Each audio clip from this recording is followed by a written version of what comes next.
नमस्कार जय जगन्नाथ आपण मानू मो चैनल को अनेक अनेक अभिनंदन। जय श्री कृष्ण। गोवर्धन पूजा श्रीमद् भगवत महापुराण कथा। द्वापर जुगरे भगवान श्रीकृष्ण बालकृष्ण रूपे वज्रभूमि रे बाल्यलीला करुथांती। से वज्र बालक मान सहित दिने वज्र दांडे खेलुथिले। शुणिबाकु पाइले गोपपुर इंद्रंग पूजा अनुष्ठित होगाकु जाउछि। गोपपुर मुखिया गोपाल माने बसी इंद्र पूजा विषय गोपपति नंदंग सह आलोचना करुथांती। एही समय नटखटिया कान्हा केउआडु दौड़ी आसी तांका निकटरे बसी पड़ना आलोचना करी पूर्व पूजा दिन स्थिर हैला।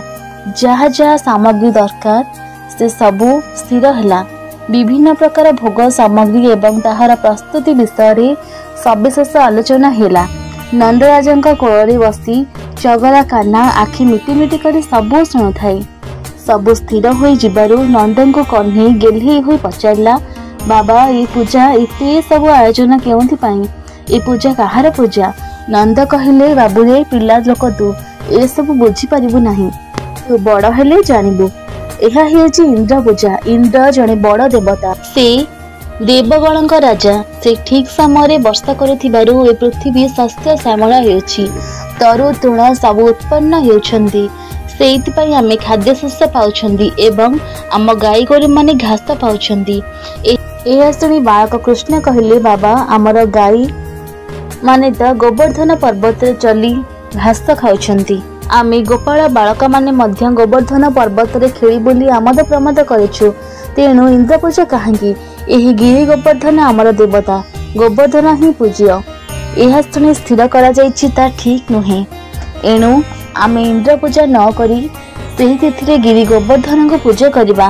बालकर ए कथा सुनी नंद कहिले, इंद्र देवता को आमे नैवेद्य देउछु, से एहाको ग्रहण करिछन्ति। गोवर्धन गिरी कोन एहा ग्रहण करिवो? कृष्ण कहिले, निश्चय गोवर्धन पर्वत निश्चय हस्त प्रसारी आम नैवेद्य ग्रहण करिवे।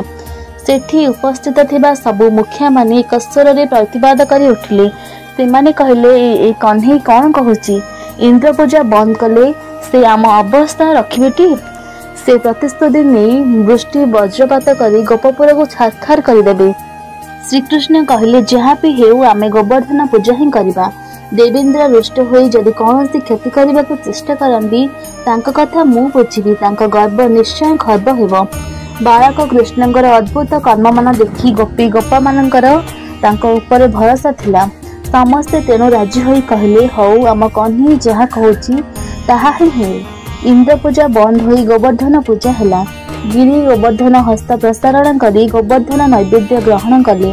गोप गोपाल माने कृष्णंक कथारे इंद्रंक पूजा बंद करी देबारु देवराज अत्यंत कोपभर होई उत्तरी चारिमेघ जथा आवर्तक समर्थक द्रोण पुष्कर आदि को आदेश देले गोपपुर रे मुसळ धारारे वर्षा करिया पाई। मेघ माने मिसी ऐरावत हाथी सुंढरू पानी ढाला परी 7 दिन धरी वर्षा कले। इंद्र घन घन वज्र सृष्टि करी वज्रभूमि को प्रकंपित कले। हाथी सुंढरू पानी ढाला परी जाउथला जेमिति ब्रजभूमि रे महालय महाप्रलय सृष्टि होईछि।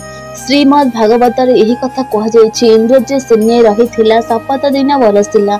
अति आतंकित ब्रजभूमि वासी को अभय देई कृष्ण रे, तुमे माने भय करो ना, मो एहार व्यवस्था करुछि। एहा कहि श्रीकृष्ण गोवर्धन गिरी को उपाड़ी आनी निज काणी अंगुठी रे छत्र आकार रे तोड़ी धरी समस्त ब्रजवासी को एहा तल को चली आसिया को कहले। गोपाल माने गोरु गाई धरी आसी गोवर्धन गिरी छाया आश्रय नेले। श्रीमद् भागवत रे उल्लेख अनुसार पर्वत थिला नदी तीरे गोविंद उपाड़िला हेले। अचल मूर्तिवंत होई श्रीभुजे बसिलाक जाई छत्र पायक गिरी तोड़ी डालती प्रभु बनमाली हेहात मात गोपबाळे बहन पस गिरी तले। कृष्ण काणी अंगुठी गोवर्धन पर्वत को 7 दिन टेकी धरी गोपाल को रक्षा कले। सेथिपाई भगवान श्रीकृष्ण का गोटे नाम गिरिधारी। सेतेबेले कृष्ण मात्र 7 वर्षर बालक। प्राचीन कवि मार्कण्ड दास यहाको प्रमाण करी केशव कोइली रे कहिसंती, कोइली शपथ दिन इंद्र वृष्टि कला, शपथ बरस पुत्र मंदर धइला। गोपर गोपी गोपालगण आश्वस्त हेले। इंद्र ବଜ୍ର ମାରି ଥକି ଗଲେ।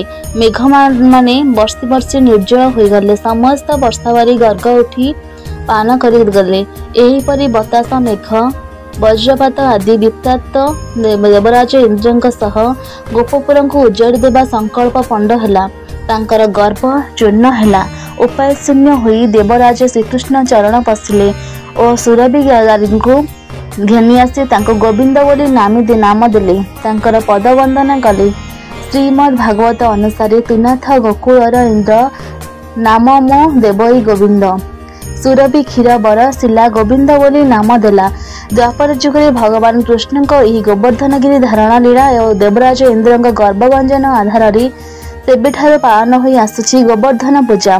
ଏହି ଗୋବର୍ଦ୍ଧନ ପୂଜା କାର୍ତ୍ତିକ ଅମାବାସ୍ୟା ବା ଦୀପାବଳି ଅମାବାସ୍ୟା ପରଦିନ ପାଳନ ହୁଏ।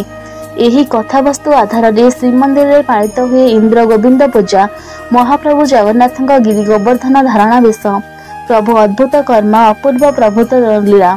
କବି ବନମାଳୀ ଭାବ ବିହ୍ୱଳ ହୋଇ ଭଗବାନ ଗିରି ଗୋବର୍ଦ୍ଧନ ଲୀଳାକୁ ବର୍ଣ୍ଣନା କରିଛନ୍ତି। ଇନ୍ଦ୍ର ବିବାଦେ ନିର୍ଘାତ ନାଦେ ଶିଳା ବରସିଲା ଅତି ପ୍ରମାଦେ। ଦେଖିଛ ତ ହାଦେ ବିନା ଅବସାଦେ ମନ୍ଦର ଗିରିକି ଟେକିଥିଲାଟି। କେଡ଼େ ଛନ୍ଦ ଜାଣଲ ସାହି ନନ୍ଦ ରାଜାର ଟିକି ପିଲାଟି। କେଡ଼େ ଛନ୍ଦ ଜାଣଲ ସାହି। ଓମ୍ କୃଷ୍ଣ ବନ୍ଦେ ଜଗତଗୁରୁ।